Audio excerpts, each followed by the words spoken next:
Hello, Georgetown. I'm Beverly Enos, and this is Spotlight Georgetown. You can find us on Fridays, Saturdays, and Sundays, 8 a.m. and 8 p.m. on the local cable stations. As part of this whole cable process, we're always looking for people that would like to learn about how to run the cameras, how to run the computer, do some editing, be part of the process here in front of the camera. Whatever you'd like to do, would love to have you join us. Just let us know. Now, today we're talking to RitaCary, and she is from 92.5 The River. And that's the radio station in Haverhill that I think a lot of people don't know about. Yeah, well, we're considered a Boston radio station, so people visualize us as being in downtown Boston. But we're in this cool little old Art Deco building that's been in Haverhill since 1946. So it's now yeah. that building has some wonderful history, which we'll get to in a minute. Now, where do you actually live? I live on the seacoast of New Hampshire, so it's a nice commute for me, but I'm always in Boston for concerts and things like that. So. Have you always been into music? I have, yeah. I love music, all kinds of music. It doesn't matter what it is. Well, we don't play any hip hop, and we don't play any rap. We don't play any heavy metal. Yeah, there is a God. Yeah, no, we don't do that. So, but it's a really wide range of music. I mean, everything from Iggy Pop to John Mayer to Sheryl Crow. I mean, it runs a gamut. And it's not all brand new music, but it's not all older music either. Our format is called Adult Album Alternative. It's a AAA station. There are very few of them in the country. Our sister station, The Point, if you're driving to Stowe on your way to skiing, oh, this sounds like The River. It's a little more crunchy granola than we are, but it's a similar exactly. Yeah, lots. Yeah. So it's a very similar format. So what we try to do is, so that you can figure out what to program on your iPod, we'll play the Airborne Toxic Event, which is actually one of my favorite new bands out of Los Angeles, and sandwich it in between something familiar, maybe Bob Dylan and Jimi Hendrix, so that you're introduced to new music painlessly, so you don't get a headache listening to new things, and it's an easy way to get exposed to brand new music. When I listen to it, it's something that you never know what's going to come next. Well, that's good. Yeah, we like to keep you in suspense, Beverly. That's great. One of the things I do have to tell you is The River is the music that we use to back up our cable station. Is that right? That's the music that we play on the station. Oh, that's awesome. That's I didn't know that. We wanted to have you here. Oh, thank you. That's great. So well, that's wonderful. Yeah, that's what gave us the idea to actually have you come in. Oh, nice. Well, I'm really happy to be here. Georgetown's gorgeous. It is. Such a pretty little town. Just love it. And anybody that watches our cable station is listening to you. Oh, great. Well, that's good to hear. Now, what time of the day are you on? I am currently on 6 a.m. to 9 a.m. But I'm actually kind of all over the place. I'm on at night, too, really briefly. I just heard her in the morning. Don't tell me she's still there at 9 o'clock at night. But what happens is when artists come to the river on their way to play the Garden or the Orpheum or something like that, we'll sit them in our River Music Hall, and I'll interview them. And what we do is we package these interviews. We sort of get little snippets of the interviews. So I'll be sitting in your chair, just so only it'll be somebody with a guitar, and they'll play 3 songs, and we'll replay that Monday through Friday at 9 o'clock. So it's a 10-minute. So obviously it's taped because these interviews go way back, and it's pretty cool. So it's unique to the river. So basically, you'll hear 2 or 3 songs that were just done for us, and you're not going to hear them anywhere else. Oh, that's cool. Yeah. River Music Hall. When I went on the website, this is one of probably the most interesting buildings in Haverhill. It really is. It was built in 1946. Not 18. No, 1946. Yeah. It was built to have only live music done. Yes, that's right. Yeah. It's the River Music Hall is actually a large room in our station, and it's 16 by, I don't know, I'm bad with great in languages, obviously, yeah, but I don't know, 16-foot ceilings. They're curved walls with acoustic padding in there, and we actually have a lot of famous people's names scrawled all over the walls, because what happens at the end of these interviews, I give them a Sharpie and say, could you please sign your name? Some of them are very artistic and they'll do elaborate drawings of something. So it's really great. If you walk into into that studio, you just look around and you see Chris Martin of Coldplay before anybody even knew who he was. There's David Crosby. He was actually kind of grumpy the day he came, so he didn't really want to sign, but Graham Nash signed. It's just great. So we have kept that, and that was originally built in 1946, and it had big band concerts in there, right. Live concerts. Like there was a baby grand piano in there. So that's long gone. We have all kinds of electronic equipment and things like that, but yeah, we're still using it after all these years, which is great. Now, for a few years in between, for a couple of decades, it was pretty much tape music. You didn't do all the live stuff. That's something newer. The station went dark. That was, I think, in the 60s, and then LYT preceded the river, and the river's all live. We're live, and we pride ourselves on that because I'm not going to give the name of the station, but there was another Boston AAA station, which about maybe it was half a year ago, flipped formats. It's now kind of, it's geared to young males. It's a lot, you sort of need the Advil after a while. It's more intense music, and they fired all their disc jockeys on a Friday at 5 o'clock, and it's completely automated. It's programmed remotely. Oh yeah, but that's the thing. We're independently owned. We're owned by a single owner, and we're all real people.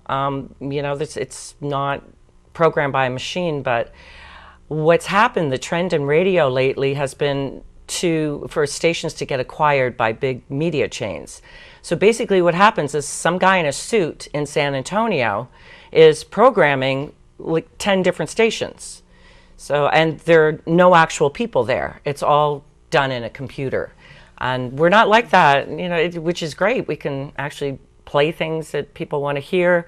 We just started something called, it's on Friday mornings. I'm really excited about this. It's 8 to 9 a.m.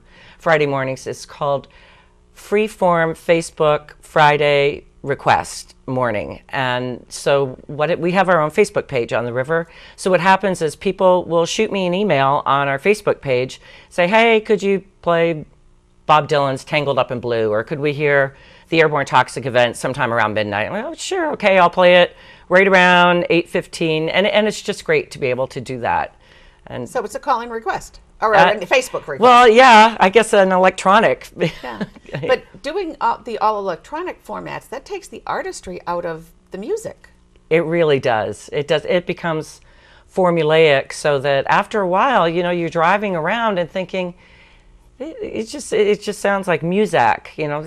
There's no differentiation between any station. So it's like I used to listen to a station, and then one year from the day after from Thanksgiving on, they just went to Christmas music 24/7. Oh, and yes, I know that station. Yeah, I stopped listening because that's not what I want. I want to be able to hear the people and the stories and the games and the music and different things. Right. That makes it different. We're going to change tacks a little bit. How did you get into broadcasting? Do they still call you a disc jockey? They do. Okay. Or on-air personality, too. On-air personality. Okay. Disc jockey, morning air whatever. personality. Yeah. Okay. We'll respond to anything. How did you get into this field? It's sort of stumbled into it. I'm from Toronto, Canada, originally. And I have a journalism degree. A lot of the people that work at our station went to broadcasting school. So I went through a radio and TV rotation, but I really wanted to be a print reporter, and I was a political reporter for a while. I was an editor at the Canadian Press in Toronto. I was a political reporter in Texas, and I've always loved music, and I just happened to sort of stumble into it and started out part-time, and I don't know, one thing led to another, and I moved from weekends to weeknights, 7 to midnight, and then I just ended up on mornings.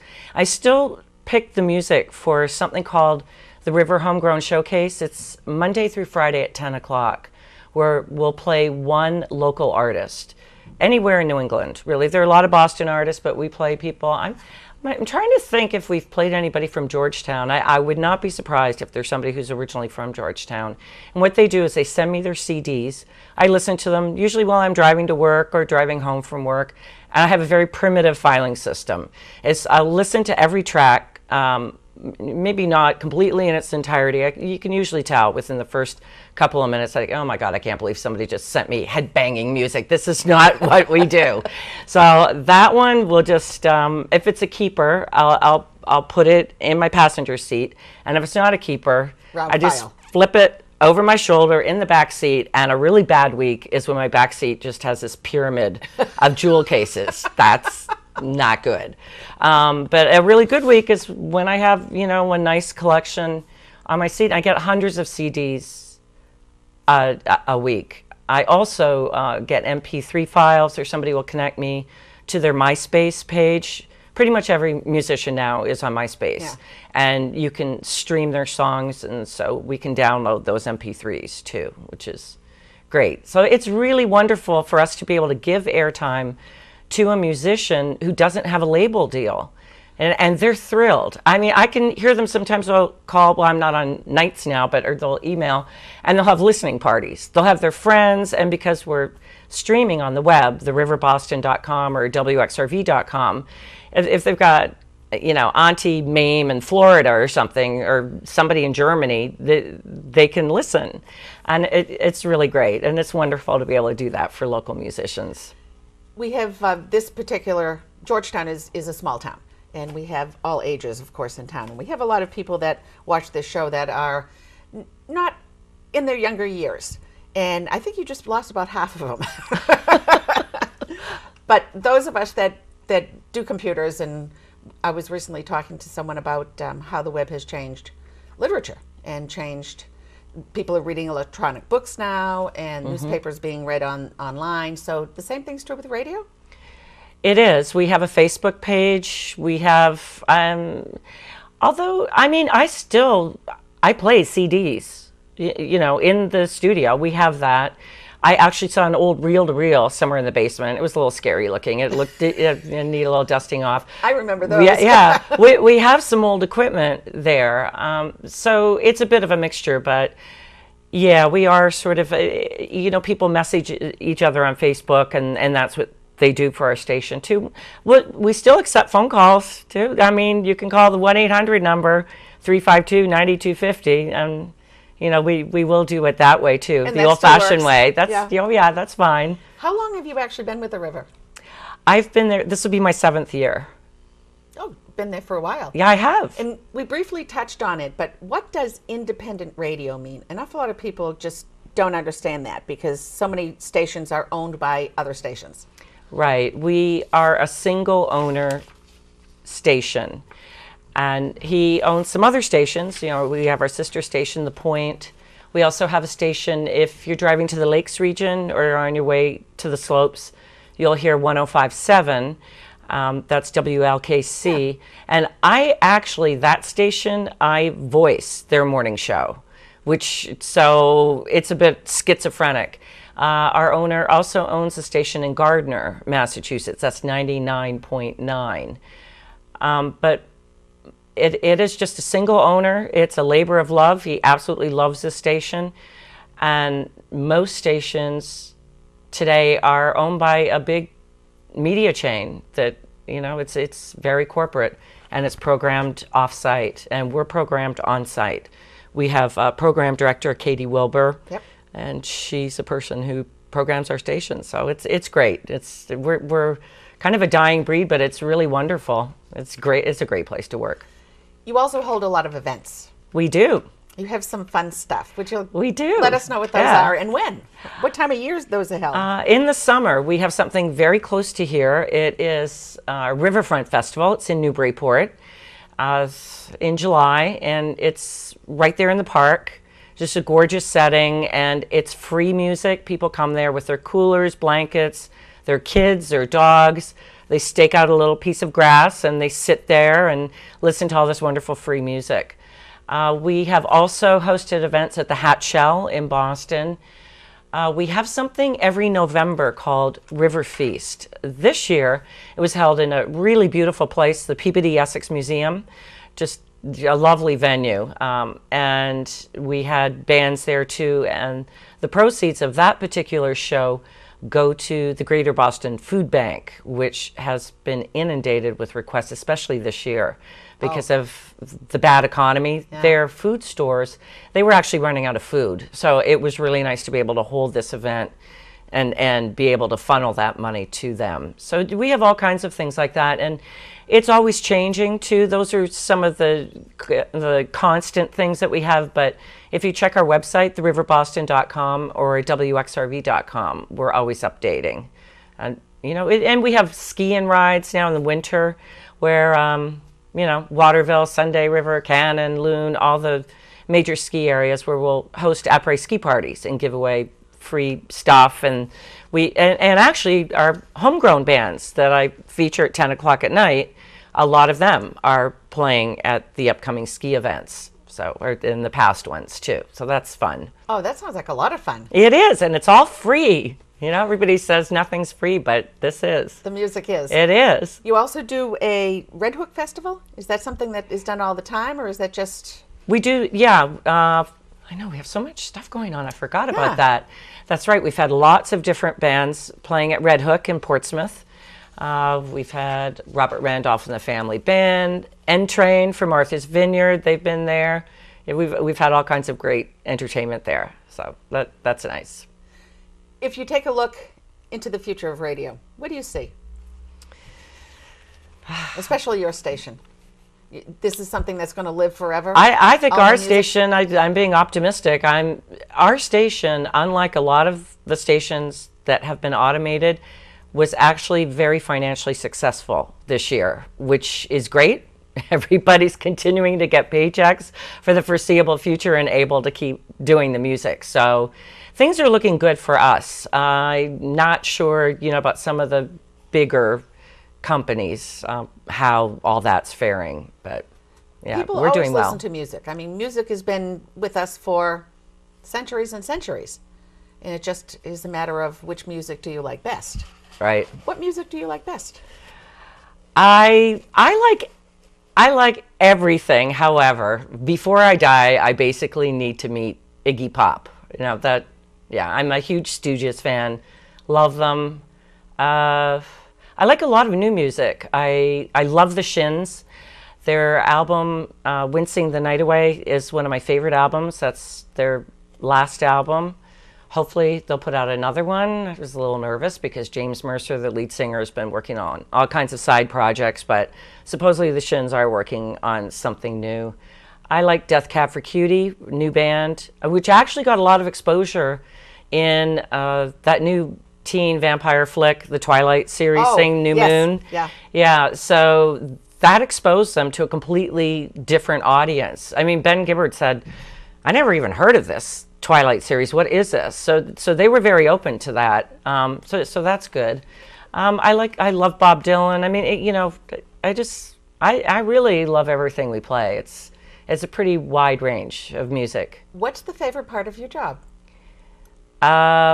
Probably getting to interview the artists and doing the River Music Hall rewinds. I love that. I just love it. And because there's so many amazing people. I got to interview Chrissy Hind of the Pretenders. That was, I don't usually get nervous for these. I was really nervous for that one because she does not suffer fools gladly. I thought, oh my God, what am I going to do? And she's like a huge PETA supporter. So I thought, okay, my shoes are made out of leather. I'm definitely not wearing a sheepskin coat. It's just, I have no plastic shoes, but it's just, I was afraid to eat meat the night before. And she could, you know. But she was really lovely. She was just, you know, if you ask something intelligent, she, you know, and that's our audience. We have a very intelligent audience. They tend to be everybody from college students to baby boomers. They actually have pretty high incomes, and they drive nice cars. They're well educated, and they don't want to listen to something really anti-intellectual. And so you know, it's all good. But that was a great interview. I love that. I also loved interviewing Andrew Bird. I don't know if you've heard of him. He's from Chicago. He has this amazing violin looping system. It's an electronic violin. Came in with this violin. I'm like, you know, the whole band wasn't there. Wow, how's he going to pull this off? But he controls the whole thing with the foot pedal. It's amazing. You've got to check him out. Andrew Bird, as in the aviary, you know, bird. And he's just so amazing. And I saw him, I think that night he had a show at the Orpheum, and yeah, it was at the Orpheum, and his entire band was there. He had handmade gramophones out of wood that had been made by an Argentinian craftsman in Chicago, where he's originally from, and these things were spinning behind his head. It was a sight to behold. But it's really cool, weird music, but it's not difficult. It's very accessible, and the lyrics are really good, intelligent lyrics. They've definitely got legs. But yeah, he's great. It's always nice when you can understand what's being said. Right. And a lot of the music that's coming out, right, you don't even know what it's saying anymore. You're right. Or it's insipid. It's just, it doesn't mean anything. But because we don't play top 40 things, we'll play songs that eventually will become top 40. Like I remember Gnarls Barkley, that CeeLo Green, and Danger Mouse, Brian Burton. They came out with that song Crazy. Well, we played that. That was a AAA song. That was like a river song. It was an independent song, but it ended up becoming one of the biggest hits of 2006. That was just a hugely, hugely popular song. And that will often happen. Like Coldplay, for example, when the River started playing them, they were sort of an obscure band, but they've become really big. John Mayer, he went to Berklee College of Music in Boston for a nanosecond, maybe half a semester or something. But we were the first Boston station to play John, and he's become huge. So, it's kind of cool to see these artists really make something of themselves and become successful. It's fun to talk to someone that just absolutely loves her job the way that you do. I really do. I wake up every morning and I just think, I can't believe somebody is paying me to play music and talk about it.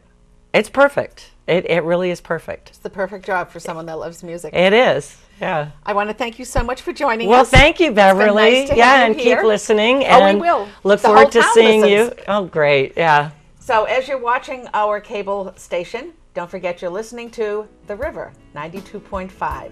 Thanks for joining us. I'm Beverly Enos. Bye for now.